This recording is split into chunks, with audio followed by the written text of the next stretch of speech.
సకల యుగాలలో రాజయ్యండి. భూమి మీద ఉన్న సమస్త మానవాళికి తండ్రిగా ఉండి కాలము లేని లోకములో కాలాతీతుడుగా ఉన్న మనందరి సృష్టికర్త అయిన దేవునికి మనందరి తరపున యేసుక్రీస్తు నామములో కృతజ్ఞతాస్తుతులు చెల్లిస్తూ చిన్న ప్రార్థనా సహాయాన్ని కోరుకొని వాక్యాన్ని ధ్యానం చేద్దాం. కార్యారంభము మేల, కార్య అంతము మేల. టైటిల్ మరొకసారి, కార్య ఆరంభము మేల, కార్య అంతము మేల. ఇది ఈరోజు మనం ఆలోచించబోయే అంశం. ప్రార్థన చేసుకుందాం. క్రీస్తు యేసునందు మమ్మలను అత్యధికంగా ప్రేమించి క్రీస్తు యేసులో మమ్మల్ని భద్రపరచి క్రీస్తు యేసు ద్వారా పరలోక రాజ్యాన్ని మాకు అనుగ్రహించి మీ పరిశుద్ధాత్మ సహాయ సహకారాలతో మమ్మల్ని నడిపిస్తూ మమ్మల్ని సరి అయిన మార్గంలో పెడుతూ మమ్మల్ని దీవించి ఆశీర్వదించిన దేవా మీకు స్తోత్రాలు.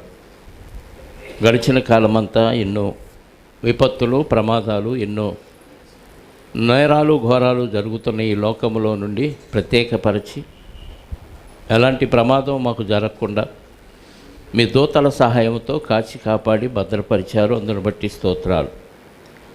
మా శక్తి వల్ల, మా తెలివితేట వలన మేము బ్రతకలేదు, కానీ కేవలం మీ ఉచితమైన దయ వలన మాత్రమే మేము బ్రతికామన్న విషయం మాకు అర్థమవుతుంది నాయన. లేకపోతే భూమి మీద మా జీవితం నీటి మీద ఆవిరి లాంటిది, త్రాసు మీద ధూళి వంటిది అని మీరు తెలియచేశారు. అందును బట్టి స్తోత్రాలు. ఎంతోమంది మరణిస్తూ ఉండగా మమ్మల్ని మాత్రమే సజీవంగా ఉంచి మా ద్వారా ఎన్నో కార్యక్రమాలు చేయించాలి అనే ఉద్దేశాన్ని మీ చిత్తానుసారంగా మేము వాటిని గైకొని నెరవేర్చే భాగ్యాన్ని మాకు అనుగ్రహించండి.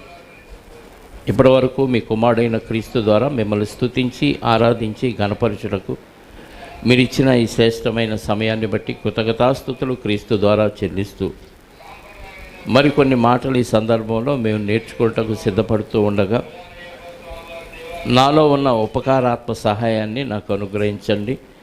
అలాగే వింటున్న మీ పిల్లలకు కూడా వారిలో ఉన్న పరిశుద్ధాత్మని సహాయముతో వినగలిగే చెవులు, గ్రహించగలిగే హృదయాన్ని వారికి ప్రసాదించి తద్వారా మీరే మహిమ, ఘనత, ప్రభావాలు పొందుకొనమని కోరుకుంటూ మా రక్షకుడు, మా పాప విమోచకుడునైన యేసుక్రీస్తు వారి యొక్క రక్షణ కలిగిన నామంలో ప్రార్థించి అడిగి వేడుకొనుచున్నాను పరలోకపు తండ్రి, ఆమేన్.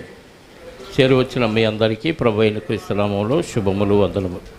ప్రభునందు ప్రియమైన దేవుని వారలారా, చాలామంది ఆరంభశూరులుగా కనపడతారు. చాలా షాపులు మనం చూస్తూ ఉంటాం. కొన్ని షాపులు గ్రాండ్గా ఓపెన్ చేయబడతాయి, కొద్ది రోజుల్లోనే షాపులు మూతపడతాయి.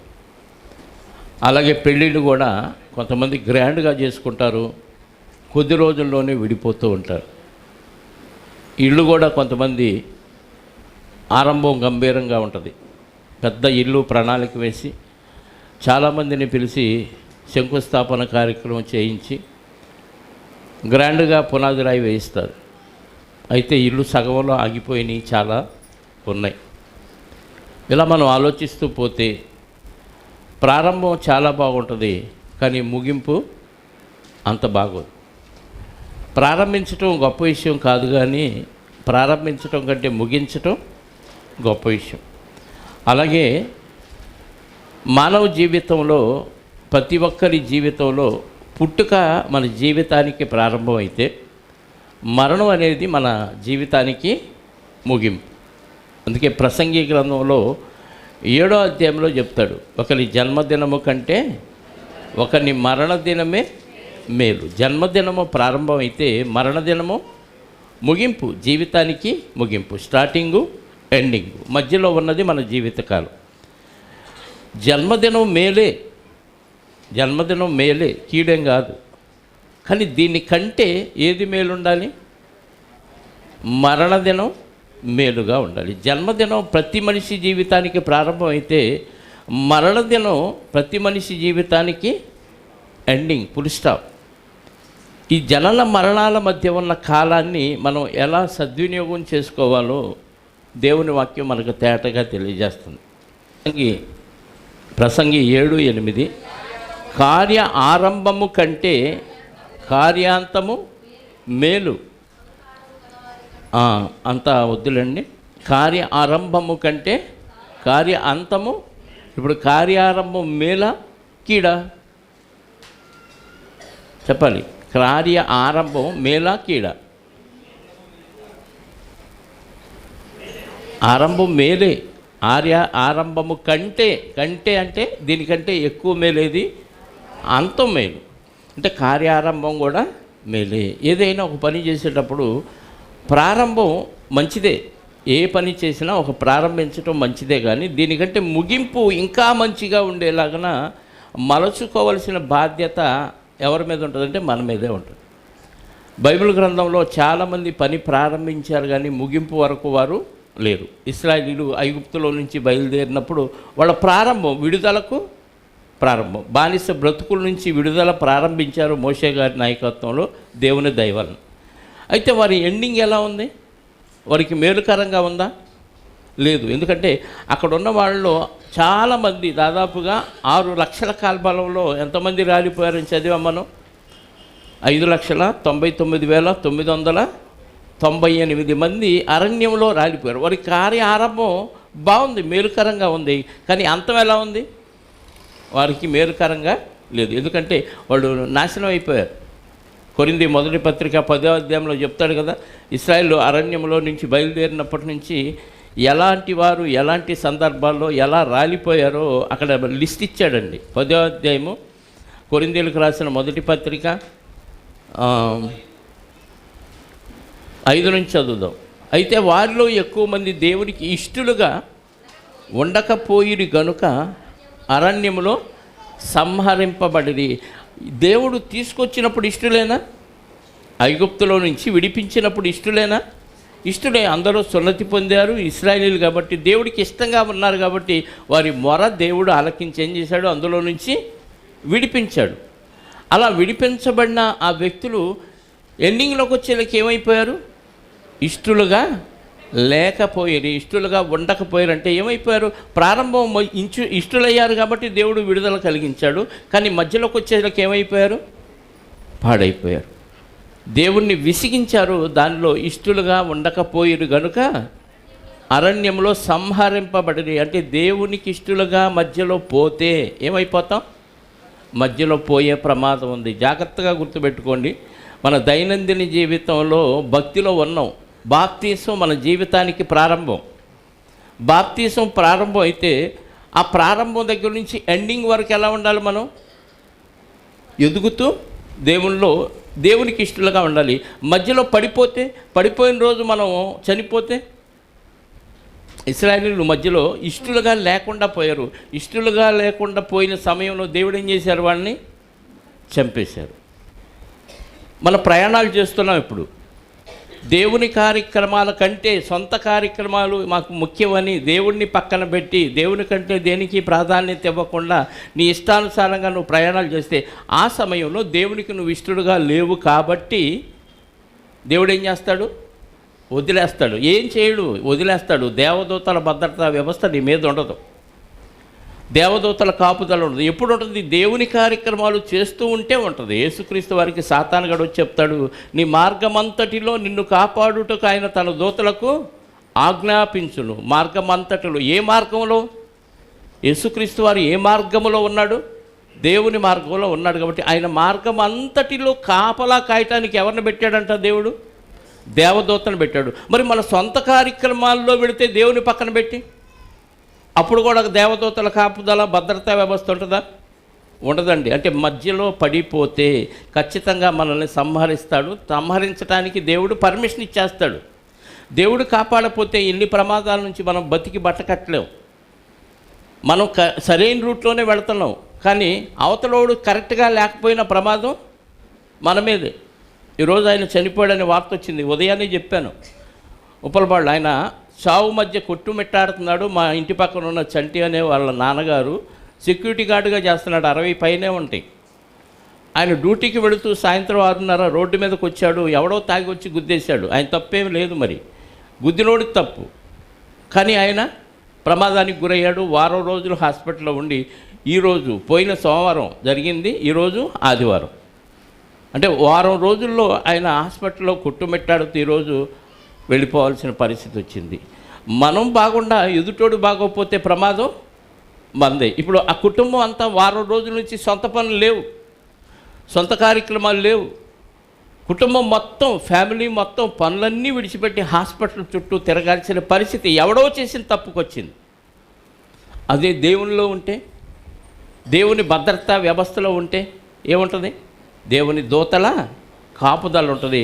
ప్రమాదం మన దగ్గరికి రాదు, వచ్చినా మనకంత నష్టం జరగకుండా ఆయన కాపాడతాడు.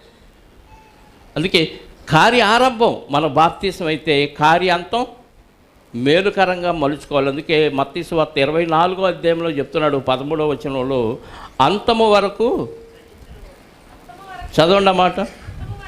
అంతం వరకు సహించిన వాడే రక్షించ. అంతం వరకు సహించిన వాడే అంటే మధ్యలో పడిపోతే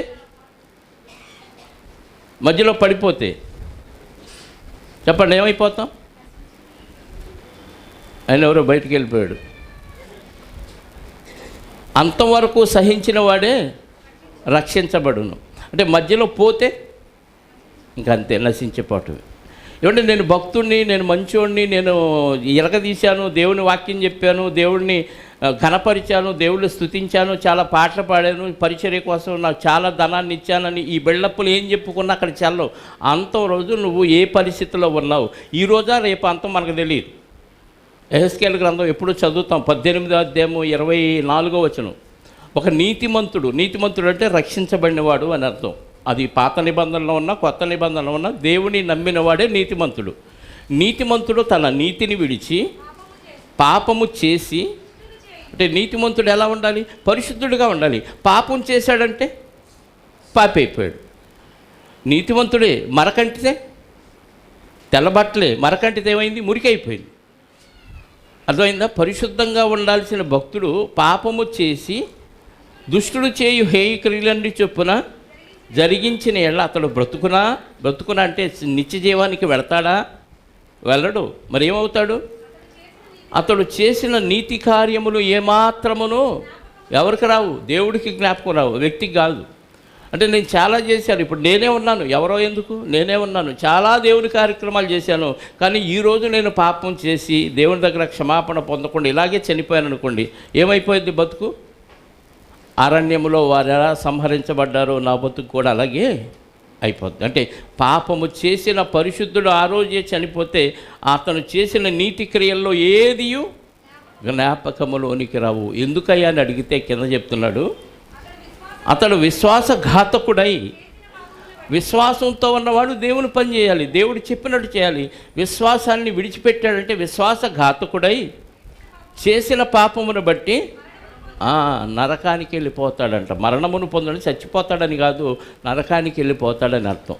అతడు బ్రతుకునా అంటే నిత్య జీవానికి వస్తాడా అని క్వశ్చన్ అక్కడ.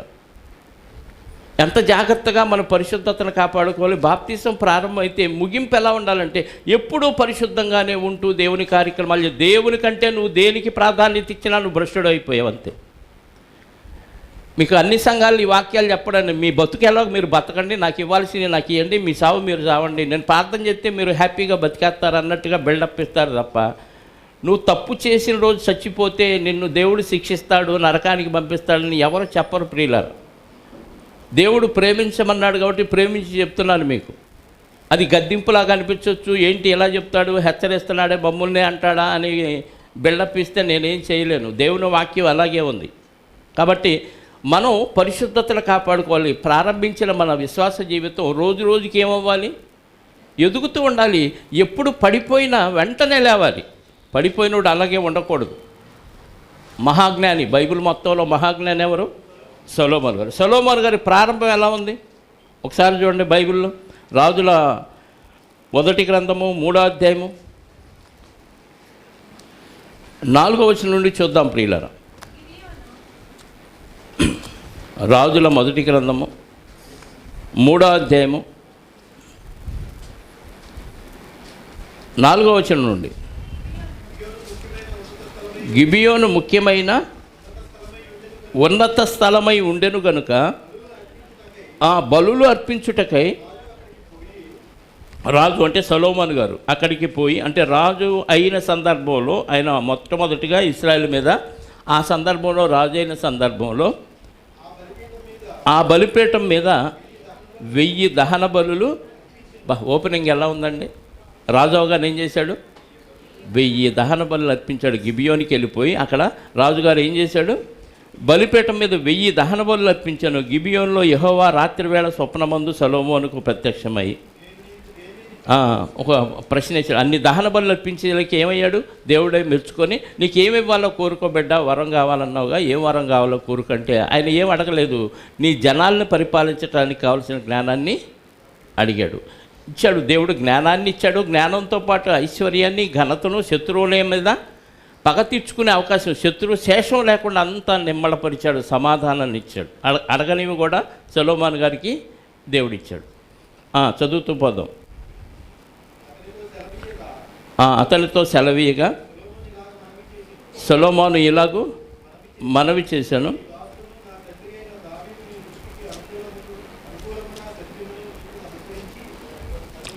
నాలుగో అధ్యాయం చూద్దాం. 4వ అధ్యాయము 29వ వచనం నుండి చదువుదాం. అంతా వద్దులేండి. దేవుడు జ్ఞానమును బుద్ధిని వర్ణింప శక్యము కాని వివేచన గల మనస్సును సొలొమోనుకు దయచేసెను. గనుక సొలొమోనునకు కలిగిన జ్ఞానము తూర్పు దేశపు జ్ఞానుల కంటెను ఐగుప్తీయుల జ్ఞానము కంటెను అధికమై ఉండెను. అతడు సమస్తమైన వారి కంటెను యజ్రాహీయుడైన ఏతాను కంటెను మహోలు కుమారుడైన హేమాను, కల్కోలు, దర్దా అనువారి కంటెను జ్ఞానవంతుడై ఉండెను. గనుక అతని కీర్తి చుట్టూనున్న జనములన్నిటిలో వ్యాపితమయ్యను. అంటే ఆ కాలంలో జ్ఞానులు ఎవరైనా ఉన్నారంటే కొన్ని పేర్లు అక్కడ రాయటం జరిగింది. వాళ్ళందరికంటే తెలివిగలవాడు ఎవరంటే సొలొమోను గారు. అంటే ప్రారంభం ఎలా బాగుందో చూడండి. రాజు అయ్యాడు, ఆ దేవుని జ్ఞానాన్ని అడిగాడు, జ్ఞానంతో పాటు ఐశ్వర్యం, ఘనత, ప్రభావం, కీర్తి అన్నీ ఇచ్చాడు. అన్నీ ఇచ్చిన తర్వాత ఆయన పడిపోవటం జరిగింది. మంచి మందిరం కట్టించాడు సొలొమోను గారు. అలాంటి మందిరం ఇంకెక్కడా లేదు. అంత ఘనత, దేవుడికి ఘనత వచ్చే విధంగా మందిరం కట్టించాడు. ఈయన అడగకుండానే దేవుడు ఘనతనిచ్చాడు. చాలా బాగుంది. కానీ తర్వాత స్థితిలోకి వెళ్ళిపోయేసరికి ముగింపు ఎలా ఉందో తెలుసా? ముగింపులో రాజు అయిన తర్వాత ఆయన అనేక మంది 11వ అధ్యాయంలో చూడండి ఒకసారి. మొదటి గ్రంథం 11వ అధ్యాయము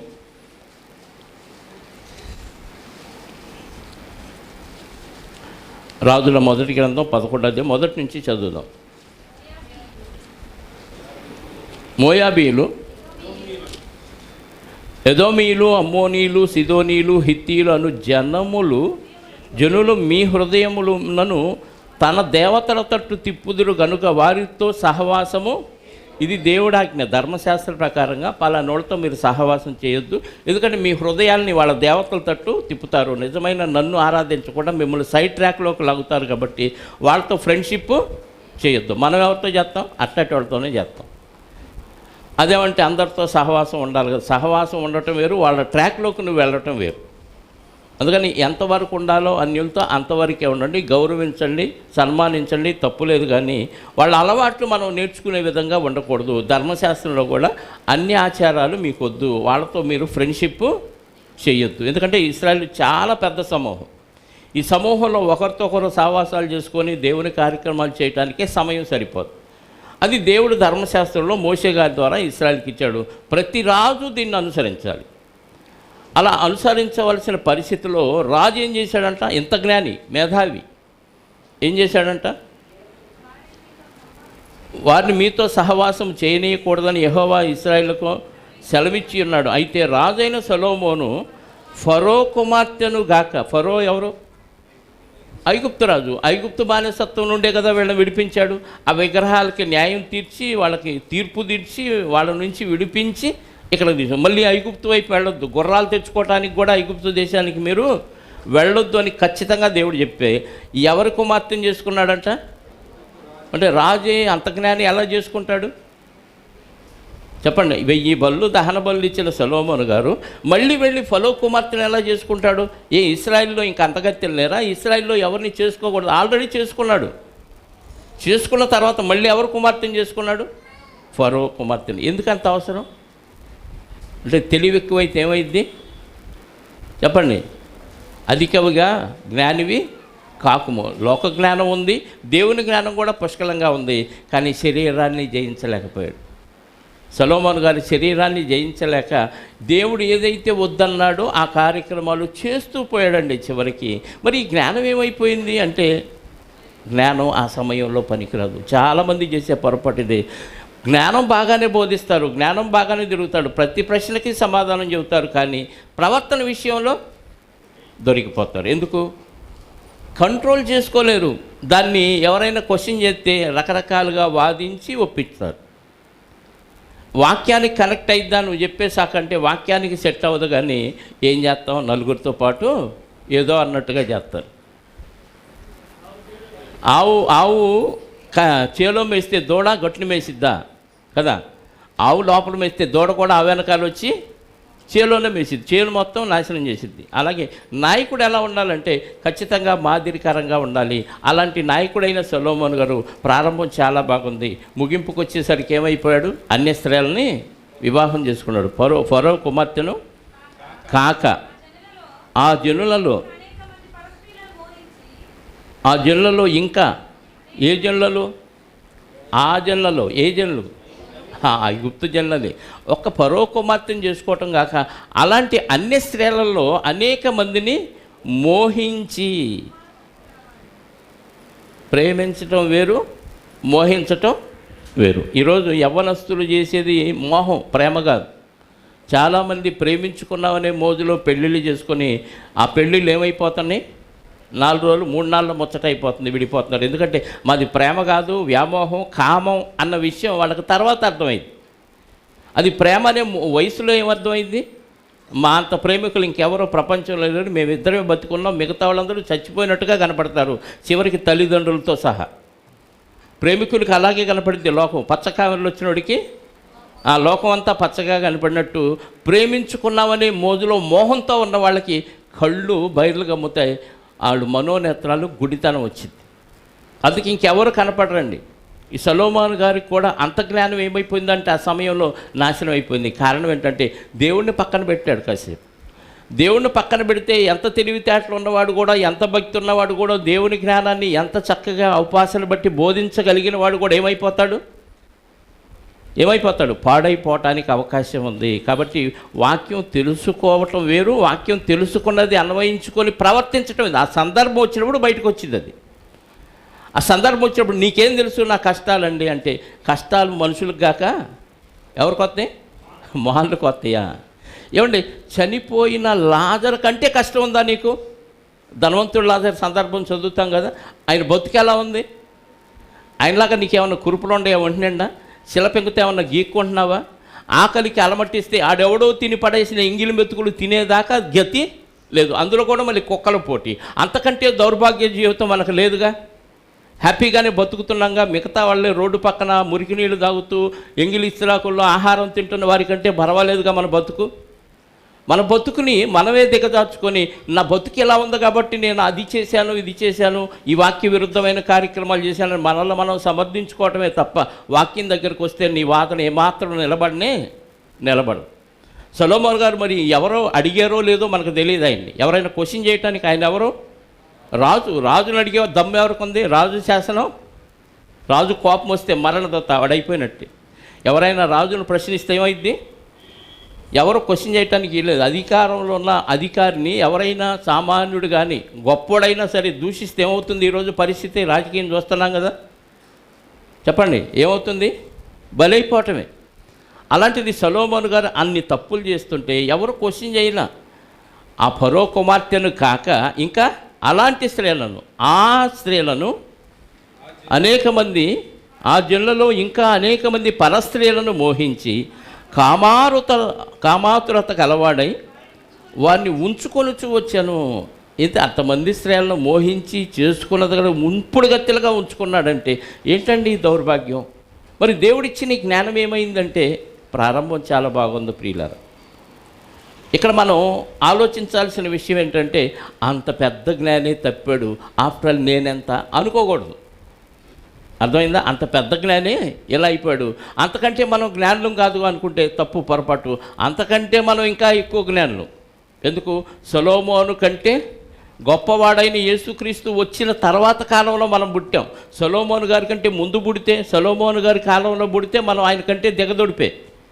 ఆ జ్ఞానం ముందు మనం దేనికి పనికిరాం. కానీ సొలొమోను కంటే గొప్పవాడైన యేసుక్రీస్తు వారు 2000 సంవత్సరాల క్రితం భూమి మీదకి వచ్చాడు కాబట్టి ఆయన ఇచ్చిన జ్ఞానాన్ని బట్టి సొలొమోను కంటే గొప్పవారు ఎవరు ఈరోజు? క్రైస్తవులు. క్రైస్తవులుగా సొలొమోను కంటే జ్ఞానం అయిన మనము సొలొమోను గారికే బుద్ధి చెప్పే అవకాశం మనకిచ్చాడు పిల్లలారా దేవుడు. కాకపోతే ఆయన బతికిలేడు. అలాంటి వారు ఎవరైనా ఉంటే అలాంటి వారికి కూడా వాక్యం నేర్పించగలిగిన జ్ఞానాన్ని దేవుడు మనకిచ్చాడు. అలాంటి స్త్రీలను చేసుకొని కామాతురత గలవాడై అనేక మంది ఇతర స్త్రీలను వివాహం ఉంచుకున్నాడట. అతనికి 700 మంది రాజకుమార్తెలైన భార్యలను 300 మంది ఉపపత్నులను కలిగి ఉండిరి. అతని భార్యలు అతని హృదయమును దేవుడు చెప్పింది అక్షర సత్యం. మీరు అన్య స్త్రీలతో సహవాసం చేస్తే వాళ్ళు ఏం చేస్తారని చెప్పాడు? మొదటి వచనం చదివాం కదా, మీ హృదయాల్ని వాళ్ళ దేవల తట్టు తిప్పుతారు కాబట్టి వద్దు అన్నప్పుడు అసలు సహవాసం కాదు, ఇక్కడ ఏకంగా వివాహమే చేసుకున్నాడు. సహవాసం చేస్తేనే తిప్పుతారన్నప్పుడు వివాహం చేసుకుంటే ఏమైంది చెప్పండి? ఏమైంది? పూర్తిగా సరెండర్ అయిపోవటమే. ఇక్కడ బాగా గమనించాల్సిన విషయం ఏంటంటే, మగాడు ఇశ్రాయేలును పరిపాలించే రాజు ప్లస్ మహాజ్ఞానవంతుడు, పురుషుడు ఇశ్రాయేలును పరిపాలించే రాజు ప్లస్ మహాజ్ఞానవంతుడు, దేవుని జ్ఞానాన్ని అవపాసన పట్టినవాడు. దేవుడే ఉచితంగా ఆయనకి జ్ఞానాన్ని ఇస్తే ఇన్ని క్వాలిఫికేషన్ ఉన్న వ్యక్తి కూడా పడిపోతాడా? నేను పడను అంటాం. మనం పడేదాకా పడతామో పడమో మనకి తెలీదు. నేను నిలబడతాను అంటాం, అంతే. ఎన్నిసార్లు పడిపోయామో మనకి తెలియకపోయినా దేవుడికి తెలుసు. లేదు, మనల్ని చూస్తున్న సమాజానికి తెలుసు. నువ్వు పడ్డావో నిలబడ్డావో, వాక్యంలో ఉన్నావో వాక్యంలోంచి పడిపోయావో నీ హృదయానికి అర్థం కాకపోవచ్చు. ఎందుకంటే నీ మనోనేత్రాలు గుడ్డితనం ఉంటే నువ్వు చెడిపోయినట్టు కూడా నీకు తెలియదు. గురువెందుకు ఎలాగైతే తన వెనక నలుగు తెలియదో మన చెడు మనకు తెలియదు. అంతకుముందు మాట్లాడుకున్నాం, తప్పులేని వారుగా క్రైస్తవులు ఉండవచ్చా అని. తప్పులేని వారు తమ తప్పులు ఎరుగరంటే ఖచ్చితంగా ఎరగం. ఎప్పుడో ఎరుగుతామంటే వాక్యం అనే అర్థంలో చూసుకున్నప్పుడు మాత్రమే మన తప్పులు మనకు అర్థమవుతాయి. నేను చేసింది వాక్యానికి ఖచ్చితంగా విరుద్ధం. దాన్ని సమర్థించుకోవడానికి ఎన్ని సాకులైనా మనం చెప్పొచ్చు. సొలొమోను గారు ఏ సాకులు చెప్పాడో మనకు తెలియదు, కానీ మొత్తానికి ఆయన తప్పు మాత్రం చేశాడని పక్కాగా అందరికీ అర్థమైపోతుంది. 700 మంది రాజకుమార్తెలైన భార్యలు. ఎవరున్నారు రాజులు? ఇశ్రాయేలును పరిపాలించే రాజు ఈయనొక్కడే కదా. ఇశ్రాయేలును పరిపాలించే రాజు ఈయనొక్కడే. మరి 700 మంది రాజకుమార్తెలైన భార్యలు ఎక్కడి నుంచి వచ్చారు ఈయనకి? 700 మంది ఎక్కడి నుంచి తెచ్చుకున్నాడు ఈయన? అన్య రాజుల్లో నుంచి తెచ్చుకున్నాడు. అంటే ఇశ్రాయేలులో ఇంకెవరు లేరా రాజకుమార్తెలు? అంటే ఇశ్రాయేలులో రాజే ఈయనొక్కడు కదా. మరి అలాంటప్పుడు 700 మంది రాజకుమార్తెలు ఎక్కడి నుంచి వచ్చారంటే చుట్టుపక్కల ఉన్న రాజుల దగ్గర నుంచి తెచ్చుకున్నాడు కుమార్తెలని. పెళ్లి చేసుకోవటానికి, ఉంచుకోవటానికి భార్యలని, పెళ్లి చేసుకోవటానికి భార్యలని, ఉంచుకోవటానికి కూడా ఉంపుడు గత్తెల్ని చుట్టుపక్కల వాడి దగ్గర నుంచి తెచ్చుకున్నాడండి. అంటే ఈయన ఉద్దేశం ఏంటంటే, వాళ్ళతో నేను 1000 మందితే వీళ్ళెవరో నన్ను చంపరు, నా దేశం మీద యుద్ధానికి రాడు అని మహా తెలివితేటలు ఉపయోగించి ఉంటాడు. అంతే కదా. ఇప్పుడు ఒక ఇంటికి ఒక పిల్లని ఇచ్చారంటే ఆ ఇంటి వారు ఈ ఇంటి యోగక్షేమాలు కోరతారా? ఆడపిల్లల తల్లిదండ్రులు ముఖ్యంగా మా అల్లుడు బాగుండాలి అనుకుంటారు కదా. అలాగే మరి చుట్టుపక్కల ఉన్న రాజ్యాలలో నుంచి రాజకుమార్తెలు తెచ్చుకొని వివాహం చేసుకున్నాడంటే ఈయన ఆలోచన ఏంటి? ఈయన ఆలోచన ఏంటి చెప్పండి? ఇంకెవరో నా మీద యుద్ధానికి రాకుండా వాళ్ళందరినీ సమాధానంతో ఉంచాలి అనే ఉద్దేశంతో చేసుకొని ఉండొచ్చు. లేకపోతే దేవుని ఆజ్ఞను అతిక్రమించి చేసుకునే ఆలోచన ఉండదు. ఇక్కడ దేవుడు కాపాడాడన్న విషయం మర్చిపోయాడు. చుట్టుపక్కల ఉన్న రాజకుమార్తెని నేను చేసుకోవటం వల్ల వాళ్ళు నా మీద యుద్ధానికి రావట్లేదని తన తాను సమర్థించుకోవటానికి చేసుకున్న వ్యవహారం అయి ఉంటుందే తప్ప ఆయన వాక్యానుసారంగా ప్రవర్తించని విషయం మనకి ఇక్కడ అర్థమవుతుంది తేట. దేవుడికి చెప్పింది ఖచ్చితంగా ఆయన పాటించకుండా విరుద్ధంగా ప్రవర్తించాడు అనేది మనకు అర్థమైంది. ఇంకా కింద చదువుదాం. 4వ వచనం నుండి, సొలొమోను వృద్ధుడైనప్పుడు అతని భార్యలు అతని హృదయమును ఇతర దేవతల తట్టు తిప్పగా అతని తండ్రి అయిన దావీదు హృదయం అతని హృదయము దేవుడైన యెహోవా ఎడల యథార్థము కాక పోయెను. సొలొమోను అష్టారోతు అను సీదోనీల దేవతను, మిల్కోము అను అమ్మోనీల హేయమైన దేవతను అనుసరించి నడిచాను. ఈ ప్రకారము సొలొమోను యెహోవా దృష్టికి చెడు నడత నడిచి తన తండ్రి అయిన దావీదును అనుసరించినట్లు యథార్థ హృదయముతో యెహోవాను అనుసరింపలేదు. సొలొమోను కామోషు అను మోయాబీల హేయమైన కెమోషు అను మోయాబీల అమ్మోనీల హేయమైన దేవతకును యెరూషలేము ఎదుటనున్న కొండ మీద బలిపీఠములను కట్టించెను. తమ దేవతలకు ధూపము వేయిచు బలులు అర్పించుచుండిన పరస్త్రీలైన తమ భార్యల నిమిత్తమును అతడు ఇలాగూ, అంటే స్త్రీల కోసం ఏదైనా చేస్తాడా అంటారు కదా, ప్రేమించుకున్నప్పుడు నీకు ఆకాశం నుంచి నక్షత్రాలు కోసుకురావాలా, చంద్రుని తీసుకురావాలా, నీకోసం ఎక్కడికి వెళ్ళి ఎక్కడ ఏది చేయమన్నా చేస్తాను, అవసరమైతే ఈ బిల్డింగ్ మీద నుంచి దూకుతాను అంటాడు. దూకంటే అప్పుడు దూకడు, కోతలు మాత్రం కోస్తారు. అంటే ప్రేమిస్తే స్త్రీలని, వ్యామోహిస్తే, ప్రేమ కంటే ముఖ్యంగా వ్యామోహం ఉంటే ఏదైనా చేస్తాం. మనకి దేవుడి మీద కంటే లోకం మీద వ్యామోహం ఎక్కువైందండి, లోకం కోసం ఏమైనా చేస్తాం.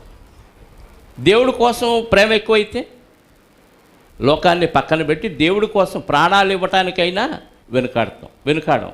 అంటే మనకి వ్యామోహం దేని మీద ఉందో మన ప్రవర్తనను బట్టి ఈజీగానే చెప్పవచ్చు. కాకపోతే చెబితే ఒప్పుకోం అంతే.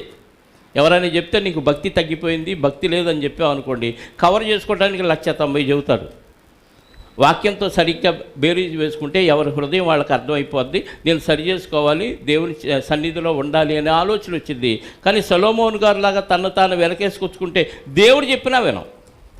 దేవుడు చెప్పినంటే వాక్యం ద్వారా దేవుడు ఈరోజు మనతో మాట్లాడతాడు. దేవుడు మాట్లాడినా మనం వినమంటే ఇంకా వాక్యానికి మన జీవితంలో ప్రాధాన్యత లేదు అని అర్థం.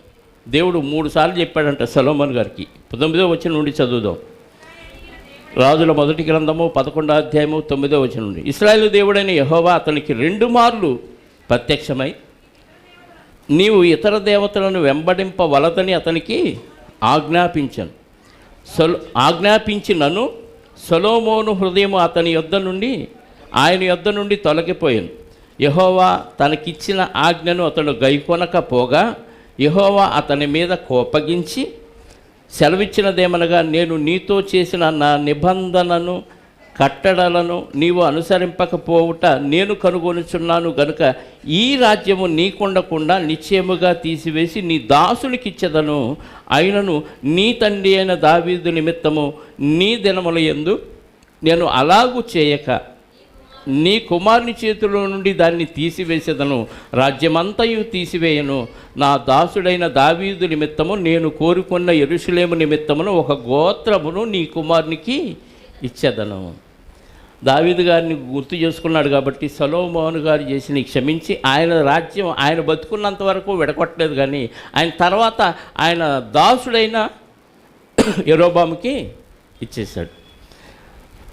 ఆయన తర్వాత రెహబాము యెరోబాము సందర్భంలో ఏమైపోయింది, రాజ్యం 2గా విడిపోయింది. వాస్తవంగా ఆయన సందర్భంలోనే జరగాలి.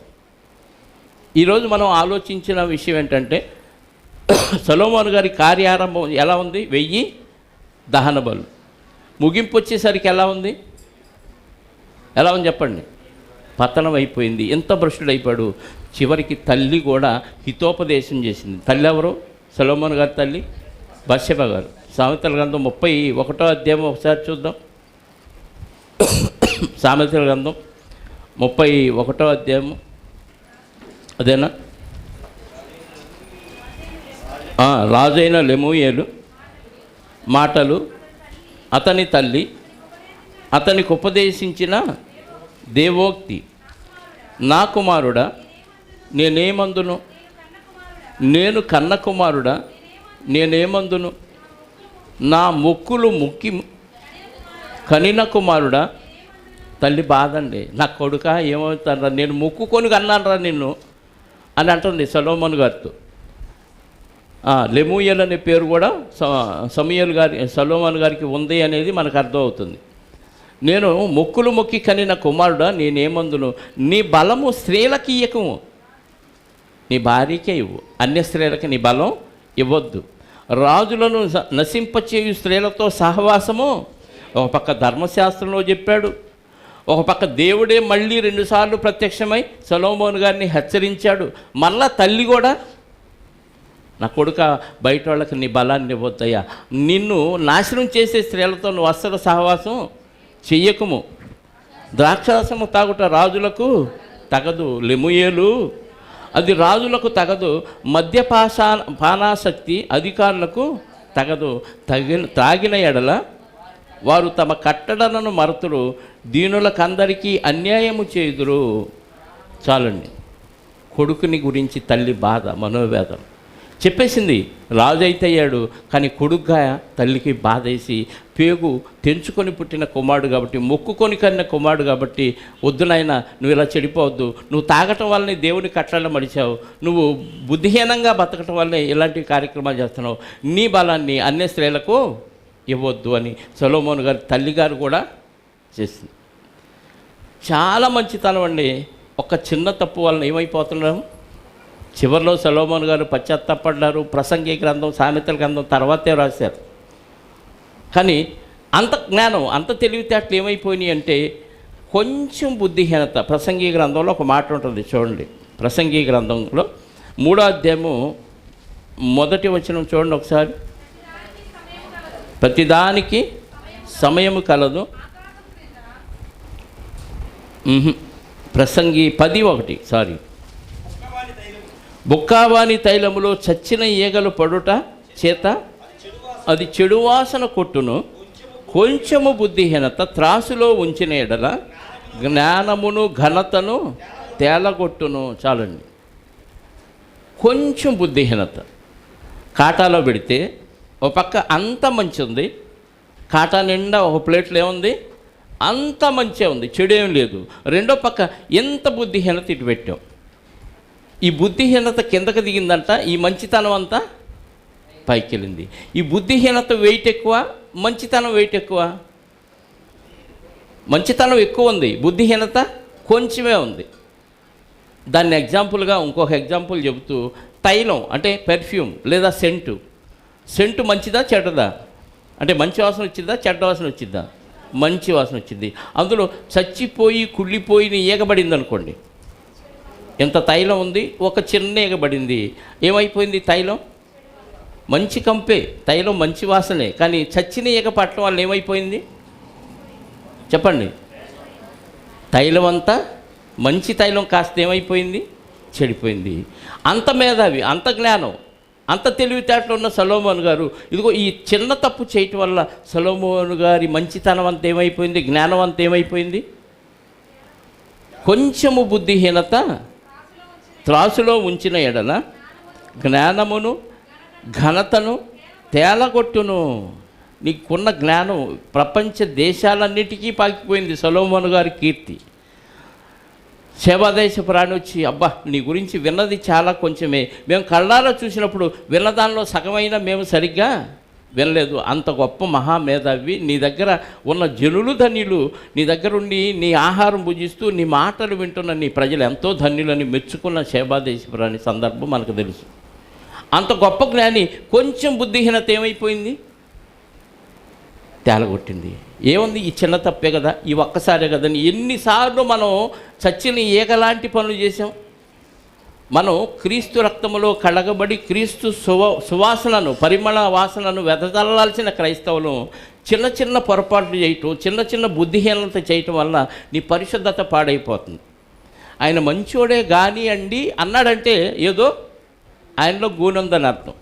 మంచోడేనండి, మంచి ప్రార్థన చేస్తాడండి, వాక్యం బాగా చెప్తాడండి, పాటలు కూడా బాగా పడతాడండి, కానీ ఈ లోపం ఆయనలో ఉందండి. ఒకటి చెప్తారా 10 చెబుతారా మన గురించి చెప్పండి? ఒక లోపమే చెబుతారా 10 లోపాలు చెబుతారా? నీలో లోపం లేకపోయినా నిందేసి చెప్పేది వేరు, నిజంగా నీలో లోపం ఉంటే 100 మంది ఆ లోపాన్ని చూపటం వేరు. అది ఒప్పుకోం మనం. కాకపోతే మన ఈగో అక్కడ హర్ట్ అయింది కాబట్టి మనం ఒప్పుకోం. నిజంగా దేవునికి సరెండర్ అయితే, దేవుని పక్షంగా మనం వాక్యం బోధిస్తూ దేవుని పక్షంగా మనం ఉంటే ఖచ్చితంగా మనం తప్పులేయో మనకే తెలిసిపోతుంది. సొలొమోను గారికి తెలిసిందంటే ఆ సమయంలో తెలియదు. ఆ సమయంలో ఏమైంది? మనోనేత్రాలకి గుడ్డితనం. అందుకే దేవుడు రాయించిన మాట ఏంది అక్కడ చదివాం కదా, రాజుల మొదటి గ్రంథంలో 11వ అధ్యాయంలో ఒక మాట చదివామండి. రాజుల మొదటి గ్రంథం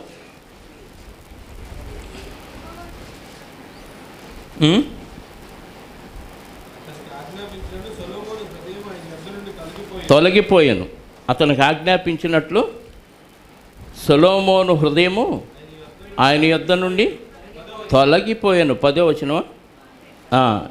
యెహోవా తనకిచ్చిన ఆజ్ఞను అతను గైకొనకపోగా యెహోవా అతని మీద కోపించి సెలవిచ్చినదేమనగా, నేను నీతో చేసిన నా నిబంధనను నా కట్టడలను నీవు ఆచరింపకపోవుట నేను కనుగొనుచున్నాను గనుక ఈ రాజ్యము నీకుండకుండా నిశ్చయముగా తీసివేసి దాన్ని నీ దాసులకు ఇచ్చేదను. హృదయం తొలగిపోతే దేవుని దగ్గర నుంచి ఎంత ఘాతుకానికైనా ఒడిగడతాం, ఎన్ని తప్పులైనా చేస్తాం. ప్రారంభం ఎంత గొప్పగా ఉందండి. సొలొమోను గారు అంటే ఇంకా చుట్టుపక్కల అందరికీ హడాలు. చుట్టుపక్కల ఎవరు ఆయన మీద యుద్ధం రావడానికి సాహసం చేయలేదు. ఆయన తెలివితేటలు అందరూ మెచ్చుకొని ఎక్కడెక్కడి నుంచో ఆయన జ్ఞానాన్ని వినటానికి రాజులు, చక్రవర్తులు అందరూ వచ్చేసారు. కానీ అలాంటి వ్యక్తి దేవుని విషయంలో ఏమైపోయాడు? చివరికి బుద్ధిహీనత, కొంచెము బుద్ధిహీనత ఘనతను, తెలివిని, కీర్తిని అన్నిటిని ఏం చేసిందంట? తేలగొట్టింది. బొక్కావాని తైలంలో చచ్చినేయకబడితే ఎంత కంపు అయిద్దో సెంట్ అంతా. మన బతుకులు కూడా చిన్న తప్పు చేస్తేనే ఎంత కంపు అవుతుంటే ఎన్ని తప్పులు చేస్తున్నాం ఇలా. పోనీలండి, జీవితం ఇంకా చాలా ఉంది, సరి చేసుకుంటాను భవిష్యత్తులో అనే ఆలోచన మనకు ఉండొచ్చు. కానీ జీవితం ఎప్పుడు ముగిస్తుందో ఎవరికి తెలియదు. తెలుసా? ఎవరికన్నా జ్యోతిష్కుడు ఎవరికన్నా చూపించుకున్నారా? నీ భవిష్యత్తు 100 ఏళ్ల దాకా ఉంటుంది. హాస్యం తుమ్మితే 100 ఏళ్ళ ఆయుష్ అంటాం మనం, పనికి మాలిన సెంటిమెంట్లు. ఇది తుమ్మితేనే నీకు శతాయుష. శత అంటే 100, తుమ్మితేనే అబ్బా శతాయుష అంటారు పిల్లల్ని తల్లిదండ్రులు. తుమ్మితే 100 ఏళ్ళు వస్తే ఇక 100 సార్లు తుమ్ముదాం, 1000 ఏళ్ళు అవుతుందిగా, 10,000 సంవత్సరాలు బతుకుతాంగా.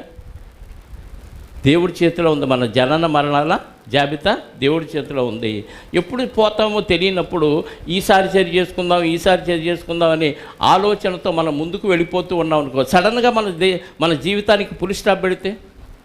ఆయన అనుకున్నాడా ప్రభుదాసు, మా ఇంటి పక్కన ఆయన అనుకోవాలి డ్యూటీకి వెళ్దాం, రోజు వెళ్ళినట్టే డ్యూటీకి వెళ్తున్నాడు, ఉదయాన్నే వస్తున్నాడు, వెళ్ళేటప్పుడు వందనాలు చెబుతాడు, వచ్చేటప్పుడు వందనాలు చెబుతాడు, మోకాళ్ళు నొప్పి నడవలేడు. అలాంటి వ్యక్తి ఈరోజు నా చివరి దినం అని ఇంటి దగ్గర నుంచి బయలుదేరేటప్పుడు తెలుసా?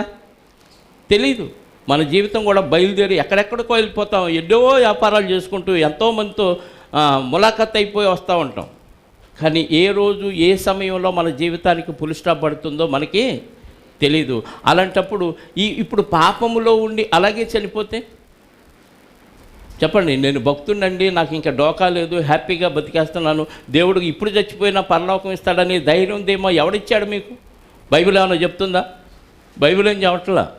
బైబిలు నీ అంత్యదినం వరకు పరిశుద్ధతను అంతవరకు సహించిన వాడే రక్షించబడి, అంటే అంతవరకు పరిశుద్ధతను కాపాడుకోవాలి. నువ్వు మరణించే సమయానికి పరిశుద్ధుడిగా ఉన్నావా, లేదా కంపు కొట్టే తైలంలో, అదే మంచి తైలంలో సచ్చినీయబడినట్టుగా బుద్ధిహీనత నీ జీవితంలో ఉందా? బుద్ధిహీనత అంటే క్రీస్తు లేనితనం. బుద్ధి అంటే బుద్ధి జ్ఞానములు సర్వసంపదలు క్రీస్తులో గుప్తములై ఉన్నవి. కానీ క్రీస్తు లేకపోతే బుద్ధిహీనుడు. ఆ సమయంలో దేవుడిని విడిచిపెట్టాడు సొలొమోను గారు. కాబట్టి ఏమైపోయింది? నేను చేసేది తప్పు అన్న ఆలోచన విధానం కానీ ఆ ఆలోచనలో ఆయనలో లేకుండా పోయింది. మన ప్రభు అయిన యేసుక్రీస్తు వారు జీవితం ప్రారంభం ఎక్కడ? ఆయన జన్మించింది ఎక్కడ? బెత్లెహేములో జన్మించాడు. ఆయన జీవిత ప్రారంభం బెత్లెహేములో. ఆయన పశువుల తొట్టెలో పడుకోబెట్టబడి ఉన్నాడు. ప్రారంభం ఘనంగా ఉందా, తక్కువ స్థాయిలో ఉందా? చాలా తక్కువ స్థాయి, దిగువ స్థాయి. దిక్కు లేనివాడుగా, ఇల్లు వాకిలు లేనివాడుగా, ఎవరో ఇంట్లో, ఎవరో పశువుల పాకలో, ఎవరో పశువుల తొట్టిలో పడుకోబెట్టాల్సిన దుస్థితి ప్రారంభం అలాగే ఉంది. కానీ ముగింపు ఎలా ఉంది? ముగింపు ఘనంగా ఏమీ లేదు. ప్రారంభం పశువుల తొట్టి అయితే ముగింపు కలువరి శిలువ. కానీ ఈ లోపు ఆయన జీవితం ఎలా ఉందో తెలుసా? పాపము లేకుండా పుట్టాడు, పాపము లేకుండా మరణించాడు. అందుకే యోహాను సువార్త 8:46 అనుకుంటా, చూడండి ఒకసారి. యోహాను సువార్త 8:46, నా యందు పాపమున్నదని మీలో ఎవడు స్థాపించును? నేను సత్యము చెప్పుచున్న ఎడల నాలో పాపం ఉన్నదని మీరు ఎవరు స్థాపిస్తారు అన్నాడంటే, పరిశుద్ధుడిగా ఉన్నాడు. పుట్టినప్పటి నుంచి మరణించే వరకు పరిశుద్ధుడిగానే అయినా బతికాడు. అంటే ప్రారంభం మేలే, ముగింపు ఇంకా మేలు. ఆయనకు ఒక్కడికే మేలు కాక భూమి మీద పుట్టిన ప్రతి మనిషికి మేలుకరంగా తన జీవితాన్ని మలుచుకున్నాడు. కారణం ఏంటంటే, దేవుడు చెప్పిన పని తప్ప ఇంకో పనిలోకి వెళ్ళలేదు ఆయన. దేవుడు చెప్పిన పని తప్ప ఇంకో పనిలో వేరు పెట్టాలనుకోలేదు. సాతానుగాడు వచ్చి పక్క ట్రాక్కి లాగుదామని చూశాడు. ఒక వ్యక్తి వస్తాడు, ఇదిగో మా అన్నదమ్ములు ఇద్దరికి తండ్రికి ఇచ్చిన ఆస్తిలో వాటాలు పంచిపెట్టే పని ఉంది, తీర్పు చేయి, మా ఇద్దరికి ఏది న్యాయమో, నాకు ఎక్కువ వాటా రావాలా, వాడికి ఎక్కువ వాటా రావాలా, ఈ జడ్జిమెంట్ చేయండి అంటే యేసుక్రీస్తు వారు ఏమన్నాడు తెలుసా?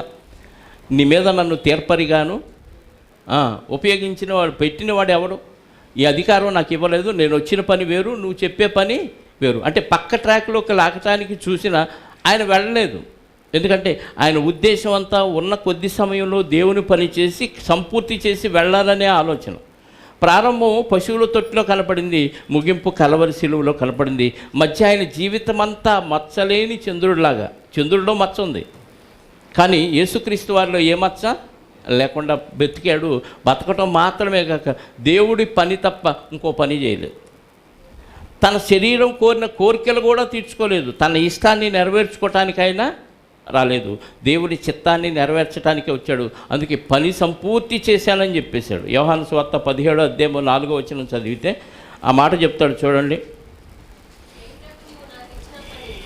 చేయుటకు నీవు నాకు ఇచ్చిన పని సంపూర్ణముగా నెరవేర్చి భూమి మీద నిన్ను మహిమపరచితిని. అంటే కంప్లీట్ చేశాడా?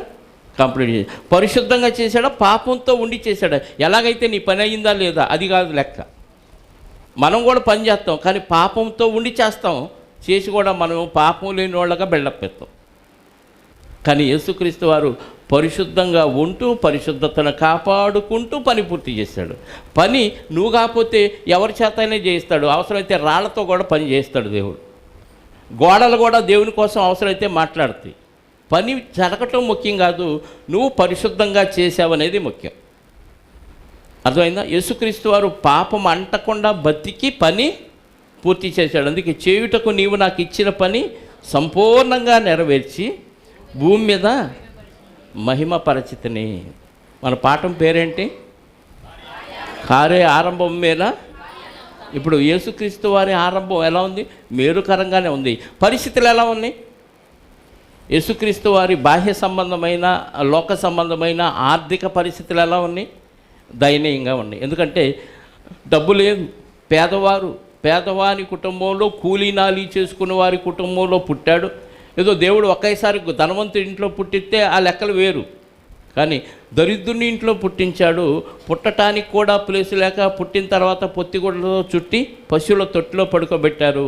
కానీ చివరికి తలవాల్చుకోవటానికి కూడా స్థలము లేని స్థితిలో కలవరి శిలువ మీద తల వాల్చే పరిస్థితి. ఈ లోపు జీవితం ఏ మచ్చ లేకుండా, ఏ తప్పు చేయకుండా, పాపం అంటకుండా బతికి పని పూర్తి చేశాడు. అది ఇంపార్టెంట్.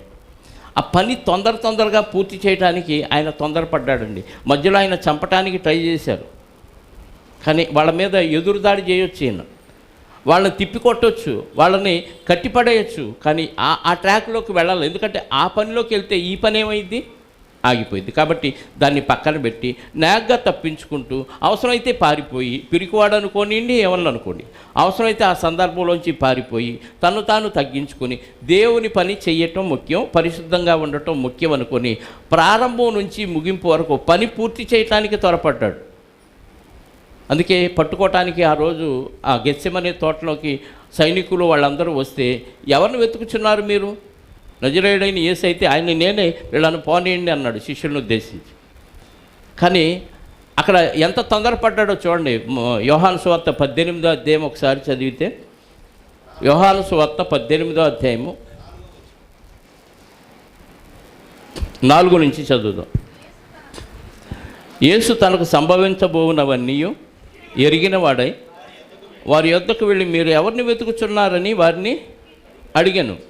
వారు నజరేయుడైన యేసునని ఆయనకు ఉత్తరమీయగా, యేసు ఆయనను నేనే అని వారితో చెప్పాను. ఆయనను అప్పగించిన యోదాయు వారి యొద్ద నిలుచుండెను. ఆయనను నేనే ఆయననని వారితో చెప్పగా వారు వెనుకకు తగ్గి నేల మీద పడిరి. మరలా ఆయన, మీరు ఎవరిని వెతుకుచున్నారని వారిని అడిగాను. అందుకు వారు నజరేయుడైన యేసునని చెప్పగా యేసు వారితో, నేనే ఆయననని మీతో చెప్పితిని గాని కనుక మీరు నన్ను వెదకచున్న ఎడల వీరిని పోనీయుడని చెప్పాను. ఎవరైనా తొందరపడతారా? పట్టుకోవటానికి పోలీసులు వస్తే నేనే అరెస్ట్ చేయండి అంటారా? అనరు, పారిపోతాడు, అడుగో దొంగ అంటాడు కదా. కానీ ఇక్కడ పని పూర్తి చేయటానికి ఎంత తొందరపడ్డాడండి. తొందరగా పట్టుకెళ్ళండి, సిలువేయండి నన్ను. పని పూర్తి చేసే విషయంలో తొందరపడ్డాడు. ఎందుకంటే కార్య ఆరంభం కంటే కార్య అంతం మేలని ఆయనకి తెలుసు. ఎందుకంటే ఈ పని పూర్తి చేసి ఆయన మరణించాడు అనుకోండి, దేవుడు తిరిగి లేపుతాడు, పరలోకంలో తన కుడిపార్శ్వమున కూర్చోబెడతాడు. పుట్టి ఈ కష్టాలు శ్రమలు ఇవన్నీ అనుభవిస్తేనే శాశ్వతమైన మేలు పరలోకంలో ఉంటుందని అంతం మేలుకరంగా మలుచుకున్నాడు ఆయన. ఆయన ఒక్కడే మలుచుకోలేదు, ఆయన మలుచుకున్నాడు కాబట్టి మనందరికీ మనంతం కూడా మేలుకరంగా మలుచుకోవటానికి అవకాశాన్ని ఇచ్చాడు. ఆయన పిలుపునందుకున్నాం, వాక్యం విన్నాం, ఆయన దగ్గరికి వచ్చాం, బాప్తీసంతో మన జీవితాన్ని ప్రారంభించిన తర్వాత ఎన్నిసార్లు పడుతూ లేస్తూ ఉన్నాం. పడిన రోజు పోయింటే, పడిన రోజు చనిపోయి ఉంటే పరిస్థితి ఎలా ఉండేదంటే, ఈరోజు అక్కడ ఆర్తనాదాలతో ఉండేది మన బతుకు. ధనవంతుడితో ఫ్రెండ్షిప్ చేస్తూ అక్కడ పంచుకుంటూ ఉండేవాళ్ళం బాధలు. ధనవంతుడు అనేవాడు, మీ కాలంలో అంటే యేసుక్రీస్తు వారు ఇంకా భూమి మీదకి రాలేదు, ఆయనలాగా మాకు ఎవరో చెప్పలేదు, మేమంటే పోయాం, మా అన్ని సుఖాలు మీకు ఎక్కువ అయిపోయినాయి, మాకు తక్కువ సుఖాలు, మీకు ఇన్ని సుఖాల మధ్య ఎంత మంచి వాక్యం అందించినా కానీ మీరు ఎలా పడిపోయారని ధనవంతుడు ఎగతాళి చేస్తాడు. అప్పటి నుంచి ఇప్పటి వరకు ఆయన బాధ అనుభవిస్తూనే ఉన్నాడు. మనకు ఆ పరిస్థితి రాకుండా ఇంకా బతుకున్నామంటే మన అంత్యదినాన్ని మేలుకరంగా మనం మలుచుకోవటానికి దేవుడు అవకాశం ఇచ్చాడనేది మనం అర్థం చేసుకోవాలి. యేసుక్రీస్తు దగ్గరకు వచ్చి బాప్తీసం తీసుకొని కూడా మనం నరకానికి పోతే ఇంకా మనకంటే దౌర్భాగ్యులు ఎవరు ఉండరు. ఎందుకు పోతామంటే మన జీవితాన్ని మేలుకరంగా మలుచుకోలేకపోతున్నాం. దానికి కారణం లోకాన్ని ఎక్కువగా ప్రేమించటం వల్ల. లోకంలో ఉన్నదంతా శరీరాశ, నేత్రాశ, వీటిని ప్రేమించావా దేవునికి దూరం అయిపోతావు 100%. యాకోబు గారు రాశాడు కదా, ఏమని? శరీరంలో ఉన్నదంతయు నేత్ర, ఎవడైనా లోకాన్ని స్నేహిస్తే దేవునికి వాడు శత్రువు అయిపోతాడని చెప్పాడు. కాబట్టి ఇస్కరియోతు యోధ యేసుక్రీస్తు వారితో ఉన్న శిష్యులందరితో పాటు ఈయన కూడా శిష్యులే. ఆయనతో ఉన్నాడు, ఆయనతో పడుకున్నాడు, ఆయన పెట్టింది తిన్నాడు, ఆయన ఇచ్చిన స్వస్థత వరాలతో చాలామందికి స్వస్థత చేశాడు, దెయ్యాలను కూడా వెళ్ళగొట్టాడు. ఇన్ని చేసిన యోధ చివరిలో ఏమైపోయాడు? ఇస్కరియోతు యోధా జీవితం యేసుక్రీస్తు వారి దగ్గరికి చేరటం ప్రారంభమైతే ఇస్కరియోతు యోధా జీవితం యేసుక్రీస్తు వారిని అమ్ముకొని ఆయన్ని విడిచి ఆయన అంతం ఎలా అయిపోయింది? భయంకరం అయిపోయింది. మత్తయి సువార్తలో ఆయన గురించి రాయబడిన ఒక మాట చూడండి, 27వ అధ్యాయము మత్తయి సువార్త 27వ అధ్యాయం అనుకుంటే చూడండి ఒకసారి, 33వ వచనం 4వ వచనం. అప్పుడు ఆయన అప్పగించిన యోధ ఆయన శిక్ష విధింపబడగా చూచి పశ్చాత్తాపడి ఆ 30 వెండి నాణెములు ప్రధాన యాజకుల యొద్దకును పెద్దల యొద్దకును మరలా తెచ్చి నేను నిరపరాధ రక్తమును అప్పగించి పాపము చేసి తినని ఎవరితో చెప్పాడు? ప్రధాన యాజకులు పెద్దలతో చెప్పాడు. అదేదో ప్రభువు దగ్గరికి వెళ్ళి చెప్తే క్షమాపణ ఉండేది. పశ్చాత్తాపం పడ్డాడు కానీ ప్రభువు దగ్గర పడలా. నిరపరాధ రక్తాన్ని అప్పగించాలని పెద్దల దగ్గర చెప్పాడు, ప్రభువు దగ్గర చెప్పాల. నిజమైన పశ్చాత్తాపం అది కాదు, నిజమైన పశ్చాత్తాపం కాదు. చెప్పి ఏం చేశాడంట? ఆ పాపము చేసినని చెప్పాను. వారు దానితో మాకేమీ నీవే చూసుకోనమని చెప్పగా అతడు ఆ వెండి నాణెములు దేవాలయంలో పారవేసి పోయి ఉరిపెట్టుకొనెను. చచ్చిపోయాడండి. యేసుక్రీస్తు వారిని వెంబడించినప్పుడు ప్రారంభం చాలా బాగుంది. 3.5 సంవత్సరాలు హ్యాపీగా ప్రభువుతో తిరిగాడు. ప్రభు పెట్టింది తిన్నాడు. డబ్బుల సంచి కూడా యోధాకే ఇచ్చాడు ప్రభు. అంటే ఆర్థిక మంత్రిగా పోస్ట్ ఇచ్చాడు. చక్కగా మెయింటైన్ చేశాడు. ప్రభువారి ద్వారా స్వస్థత వరాలు పొందుకున్నాడు. శిష్యులందరినీ పంపించినప్పుడు శిష్యులతో పాటు యోధాను కూడా పంపించాడు. ఆయన కూడా బయటికి వెళ్ళాడు, స్వస్థతలు చేశాడు, దెయ్యాలను వెళ్ళగొట్టాడు. ఎంత బతికి చివరిలో ఏమైపోయింది? భ్రష్టుడైపోయాడు. కార్యాంతం ఎలా ఉంది యోధాది? వెలుకరంగా ఉందా? శాపకరంగా ఉందా? శాపకరంగా మలుచుకుంది యోధానా దేవుడా? యోధాని. మన బతుకు కూడా ఎలా ఉందో ఆలోచిద్దాం. ఎందుకంటే ప్రారంభం బాగానే ఉండొచ్చు. ప్రారంభంలో ఉన్న భక్తి ఈరోజు మనకి ఉందో లేదో ఎవరికి వాడు బేరీజ్ వేసుకోవచ్చు. వాక్యంతో సరి చూసుకుంటే మన భక్తి ఎలా ఉంది? పడుతూ లేస్తూ ఉన్నామా? అయితే పడిన రోజు జాగ్రత్త పడండి. పడిన రోజు జాగ్రత్త పడకపోతే మనం ఎదగలేము. దేవుడిచ్చిన పరిశుద్ధతను కాపాడుకుంటూ ఏమాత్రం మచ్చపడినా వెంటనే దాన్ని క్రీస్తు ద్వారా శుద్ధి చేసుకుంటూ మళ్ళీ దాన్ని అభివృద్ధి చేసుకుంటూ పాపం అంటకుండా బతికితేనే ఆ ఏ రోజు మరణించినా మనం నిత్యలోకంలో కన్ను తెరుస్తాం. లేదనుకోండి మన అంతం ఎలా ఉంటుంది? కీడుకరంగా మనమే మలుచుకున్న వారంతో దేవుడిని అడిగామనుకోండి, ఏంటి ప్రభా ఇంత పరిచర్య చేశాం కదంటే, నువ్వు చచ్చిపోయిన రోజు పరిశుద్ధుడువా పాపివా అది చెప్పు నాకు అంటాడు. క్రీస్తు రక్తములో కడగబడినప్పుడు మన పాపాలన్నీ క్షమించబడ్డాయి, ఓకే. కానీ అవి కూడా యాడ్ అవుతాయి ఇప్పుడు. ఎందుకు? ఎటు పాపి అయిపోయావు అవి కూడా జత చేసి మొత్తాన్ని కలిపి నరకంలో పడవేయటానికి మనమే కారణం అవుతాం ప్రియులారా. అందుకే పరిశుద్ధులుగా తీర్చబడిన మనము పాపం అంటకుండా, మన సుగంధ తైలములో చచ్చినీయగా పడకుండా, మన జ్ఞానం దేవుడిచ్చిన జ్ఞానంలో కల్మషం కొంచెం బుద్ధిహీనత మనలో లేకుండా ఎప్పటికప్పుడు సరి చేసుకుంటూ ముందుకు సాగితేనే మన అంత్యదినం ఎలా ఉంటుంది? మేలుకరంగా ఉంటుంది. అంత్యదినం ఎప్పుడో కదా అనుకుంటామా? అంతకంటే బుద్ధిహీనత ఇంకోట్లేదు. ఈరోజు అంత్యదినమా రేపు అంత్యదినమా ఎవరికి తెలియదు. రేపేమీ సంభవించునో మీకు తెలియదు. అందుకే మత్తయి సువార్తలో ఒక మాట చెప్పాడు. ఆ మాట చూసుకొని ముగించుకుందాం. మత్తయి సువార్త 5వ అధ్యాయం 6వ అధ్యాయం. రేపటి దినము గురించి మీరు చింతించవద్దు, ఏ దినమున సంగతిలో ఆ దినమే. 6వ అధ్యాయము చివరి వచనం చూడండి. రేపటి గూర్చి చింతింపకుడి, రేపటి దినము దాని సంగతులను గురించి అది చింతించును, ఏనాటి కీడు ఆనాటికి చాలును.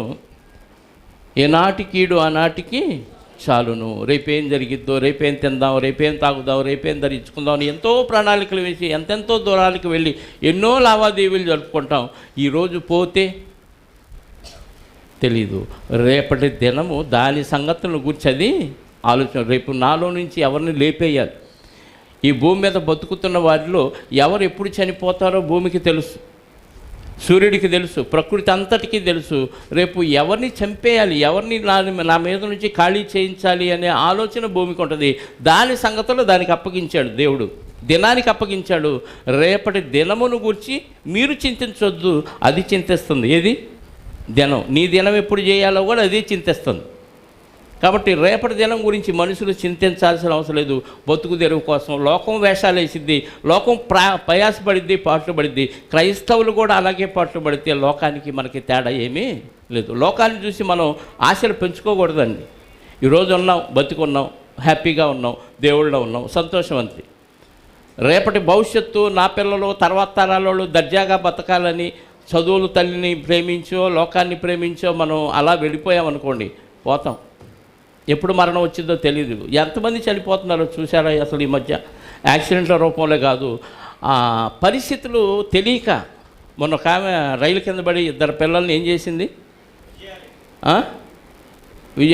విజయశాంతి అంట ఆమె పేరు, విజయశాంతి రెడ్డి.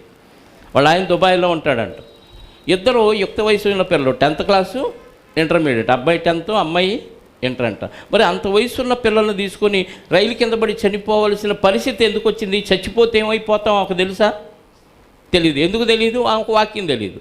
వాక్యం తెలియని వాళ్ళు అలాంటి కార్యక్రమాలు చేస్తారు. అంటే చదువు ఉంది, సంపాదన ఉంది, మంచి తెలివితేటలు ఉన్నాయి, మంచి రాయల్టీ అన్నీ ఉన్నాయి, కానీ చావు విలువ వాళ్ళకి తెలియదు. మరి మనకు తెలుసా అంటే మనకు పుష్కలంగా తెలుసు. తెలిసి కూడా మనం అలాంటి బతికితే వాళ్ళకి మనకి ఇంకా తేడా ఏముంది? వాళ్ళ ప్రారంభం వాళ్ళకి తెలియదు, వాళ్ళ ముగింపు ఎలా ఉంటుందో వాళ్ళకి తెలీదు. ముగింపును మేలుకరంగా మలుచుకునే అవకాశాన్ని దేవుడు వాక్యం ద్వారా మనకి ఇచ్చాడు. ఈ సీక్రెట్ వాక్యం తెలిసిన వాళ్ళకే తెలుసు. అర్థమవుతుందా? ముగింపు నీకు నీకు అనుకూలంగా దేవుని చిత్తాన్ని నెరవేరుస్తూ నువ్వు మేలుకరంగా మలుచుకోవచ్చు అన్న విషయం ఎవరికి తెలుసు? వాక్యం తెలిసిన వాళ్ళకి తెలుసు. ఇప్పుడు మనందరికీ తెలిసినప్పుడు దాన్ని మేలుకరంగా మలుచుకోవాల్సిన బాధ్యత ఎవరి మీద ఉంది? మన మీదే ఉంది. కాబట్టి కార్య ఆరంభం మేలే. ఎందుకంటే కార్య ఆరంభం మేలు ఎందుకు అన్నాడంటే, పుట్టాము, మనం ఈ పోటీ ప్రపంచంలో బతుకుతున్నాం, వాక్యం మన దాకా వచ్చింది, మనకు వినిపించబడింది, మనకు మారే అవకాశం దేవుడు ఇచ్చాడు. మారకపోతే మనకు మేలు కాదు. మన ప్రారంభం మనకి మేలు ఎందుకంటే మారాం కాబట్టి, వాక్యం విని మారాం కాబట్టి మేలు. ఈ మేలుని చివరి దాకా అలాగే కాపాడుకుంటే మరణదినం ఇంకా మేలు. మారాం, మేలు వచ్చింది, కానీ మరణదినం వరకు ఈ మేలును కాపాడుకోకపోతే ఈ మార్పు కూడా, ప్రారంభం కూడా మనకి కీడుగా సంక్రమించే అవకాశం ఉంటుంది. ఐగుప్తు నుంచి మేలుకరంగా మారారు, కానీ చివరి దాకా వాళ్ళు నిలబడలేకపోయారు. ప్రారంభం మనది మేలుకరంగా బాప్తిసం ద్వారా దేవునిలోకి వచ్చిన, అంత్యదినం మేలుకరంగా మలుచుకోలేకపోతే మనకి మేలు కూడా కీడయ్యే ప్రమాదం ఉంది. కాబట్టి అపోస్తులైన పౌలు గారు లాగా నాకు చావైతే, ఇక్కడ మేలు అని రాశాడు, అక్కడ లాభం అన్నాడు పౌలు గారు. లాభకరంగా మలుచుకునే అవకాశం ఎవరి చేతిలో ఉంది? మన చేతిలోనే ఉంది. కాబట్టి అలా మలుచుకుంటారని, జన్మదినము కంటే మరణదినం మేలుగా చేసుకుంటారని ఆశిస్తూ ఈ మాటలు ముగిస్తున్నాను. ప్రార్థన చేసుకుందాం. పరమునందు ఆశీనుడవై ఉన్న మా ఆత్మల కన్న తండ్రి, మీరు లోకాన్ని ఎంతో ప్రేమిస్తున్నారు. అందులో ముఖ్యంగా మీ పిల్లలైన మాలాంటి వారిని ఇంకా ఎక్కువగా ప్రేమిస్తున్నారు. అందుకే మీ వాక్యాన్ని మాకు వినిపించారు, మార్పు చెందే అవకాశాన్ని మాకు ఇచ్చారు. ప్రారంభం నుంచి ఇప్పటి వరకు ఎన్నోసార్లు పడుతూ లేస్తూ తప్పటడుగులు వేస్తూ మా బతుకులు సాగినాయి. అయితే పడిపోయిన దినాన మేము మరణించుంటే మా బతుకులు ఆరని అగ్నిలోనికి వెళ్ళే ప్రమాదం ఉందని మీ వాక్యం ద్వారా హెచ్చరించారు. అంత జ్ఞాని అయిన సొలొమోను గారే తండ్రి, మరి కొంచెం బుద్ధిహీనత వలన అంత జ్ఞానాన్ని తేలగొట్టుకున్నాడు.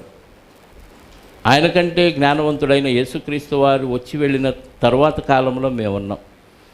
సొలొమోను కంటే జ్ఞానం కలిగిన వాడిని నేనున్నాను ఇక్కడని ప్రభువారు చెప్పిన మాటను జ్ఞాపకం చేసుకుంటూ, మరణం తర్వాత పరిస్థితులన్నీ ఎలా మారిపోతాయో మీ కుమారుడైన యేసుక్రీస్తు ద్వారా తెలుసుకున్నాము కనుక ఆయన జీవితాన్ని మేము మాదిరిగా తీసుకొని మా మరణ దినాన్ని మేలుకరంగా మలుచుకునే అవకాశాన్ని వాక్యం ద్వారా మాకు అనుగ్రహించారు కనుక మాలో ఊపిరుండగానే, మాలో శక్తి సామర్థ్యాలు ఉండగానే, మాలో ఎలాంటి పాపము మేము ఉంచుకోకుండా ఎప్పటికప్పుడు దాన్ని శుద్ధి చేసుకుంటూ క్రీస్తు రక్తముతో ఎప్పటికప్పుడు మీ సన్నిధిలో పవిత్రులుగా కనపడుతూ ఈ క్షణాన మరణించిన పరదేశకు చేరగలిగే స్థితిలో మా బతుకులు తీర్చుకోవటానికి మీరు ఇచ్చిన వాక్య సందేశాన్ని బట్టి మీకు స్తోత్రాలు.